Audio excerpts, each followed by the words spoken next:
नमस्ते, प्रणाम, राधे राधे। कैसे हैं आप लोग? तो स्वागत है आप सबका मेरे नए वीडियो में। तो आज मैं आप लोगों से शेयर करने वाली हूँ कि जब छुतका वगैरह हो जाता है तो खाना कैसे बनाएं। तो चलिए शुरू करते हैं। तो पहले यहाँ पे मैं कुकर एक ले चुकी हूँ, उसको प्री हीट कर चुकी हूँ और उसमें घी डाल रही हूँ, क्योंकि हमारे यहाँ पे सरसों के तेल का यूज़ नहीं होता है। घी डालने के तुरंत बाद ही उसमें सब्ज़ी डाल रही हूँ, आलू और गोभी, क्योंकि जो छन छन की आवाज़ होती है वो नहीं आनी चाहिए। तो ये पहला नियम है।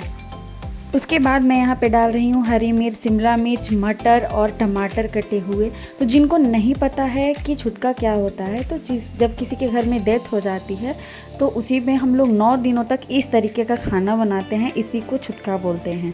तो अब जब सारी सब्जियाँ डल चुकी हैं तो मैं कुकर को इंडक्शन पे चढ़ा देती हूँ। तो इस तरह के खाने में लहसुन, प्याज, हल्दी तक नहीं डाला जाता है। तो मैं यहाँ पे कुछ खड़े मसाले जो हैं वो पीस रही हूँ, जिनमें है जीरा है गोल के और कुछ गरम मसाले। तो यहाँ पे मसाला मेरा रेडी हो चुका है और ऐसे में बाहरी मसालों का भी यूज़ नहीं होता है, तो मैं घर पे ही बने ये मसाले यूज़ कर रही हूँ। यहाँ तब तक मेरी सब्ज़ी जो है वो अच्छे से फ्राई हो चुकी थी। तो अब हम इसमें डालेंगे नमक और ये मसाले और थोड़े से लाल मिर्च पाउडर। तो ये जो नियम है ये बिहार, झारखंड, यूपी में लगभग होता है।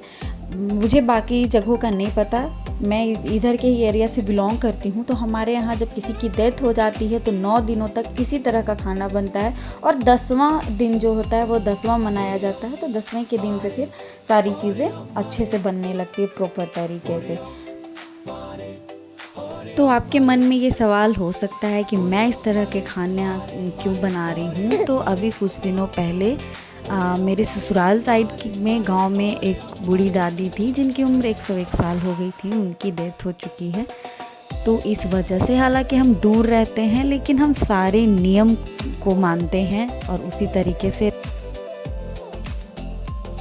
जो कुछ भी शहर में रह के पॉसिबल हो पाता है वो हम सारे नियम को फॉलो करते हैं। तो सब्ज़ी बनकर रेडी हो गई है, तब तक मैं यहाँ पे आटा लगा ले रही हूँ। और रोटी बनाने का भी एक अलग तरीका होता है। ऐसे में हम तवा चढ़ाकर तवे पे रोटी नहीं बना सकते हैं। हालांकि मेरे घर में इंडक्शन है तो उसी के ऊपर रोटी अच्छे से सिक जाती है, वरना गांव में जो है वो चूल्हे के आग में लोग ऐसे ही मोटी मोटी रोटियों को डायरेक्ट सेकते हैं। अब बारी आती है रोटी बेलने की। तो हमारे यहाँ पे रोटी को बेलन से नहीं बेला जाता है। जैसा कि मैं बताए, गांव में लोग हाथों से ऐसे ही मोटी मोटी रोटियाँ सेकते हैं बना करके। तो मैं यहाँ पे क्या कर रही हूँ कि ग्लास से बेल रही हूँ। आई डोंट नो ये सही चीज़ है, ये गलत है, बेलना चाहिए नहीं, बट ग्लास से ही मैं थोड़ी रोटियों को पतला कर लेती हूँ और उसके बाद उन्हें इंडक्शन पे दोनों तरफ से सेक के पका लेती हूँ। तो हमारे यहाँ तो 9 दिन इसी तरीके से खाना बन रहा है। 10वें दिन से सारी चीज़ें नॉर्मली बने जाएंगी, फिर भोज होगा एंड 13वीं के बाद पूजा पाठ सब कुछ घर में स्टार्ट हो जाएगा।